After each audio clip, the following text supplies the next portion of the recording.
bugün yatağında bu topraklar onun sinesi üstte mezarlar sayan. Geçersilmedi, korkuları bilmedi, şehit oldu ölmedi, 20 Fevralı. Ese günahsız insan boyaldı kana, zalimler zulüm etti mezuna kana, martanek soydu Azerbaycan'a, bu tarih yazısı ben kara yazlar. Ölmedikten, öldükten,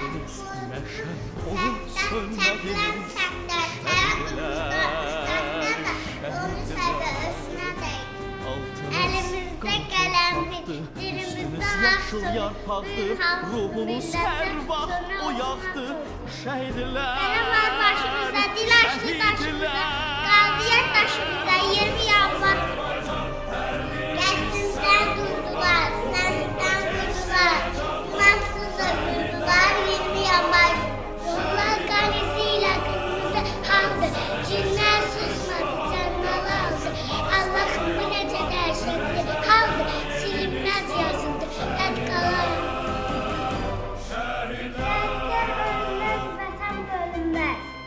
Şuraya cüye cüye, qaranğı danı cüye, qayafı yağ ya, düşmana cüye cüye, axla qayaf yağ ya. Erkinden doşardı, ikisi baş başadı, sistem dönandın demi, deməkindən qaşardı, ağa deməkin ağa. Lərlər ölməz, mədə ölməz. 20 yıllar şəhidlərini unutmarıq.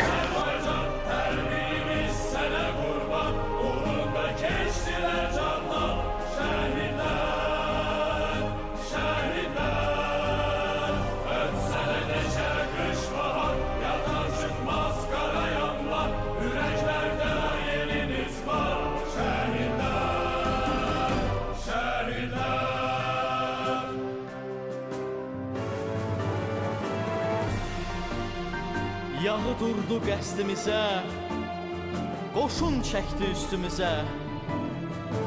Aman vermədilər sizə. Şəhidlər, şəhidlər, şəhidlər. Ey anamız Azərbaycan, hər birimiz sənə qurban, uğrunda keçdilər canlar. Şəhidlər, şəhidlər, ötsə də neçə qış bahar, yaddan çıxmaz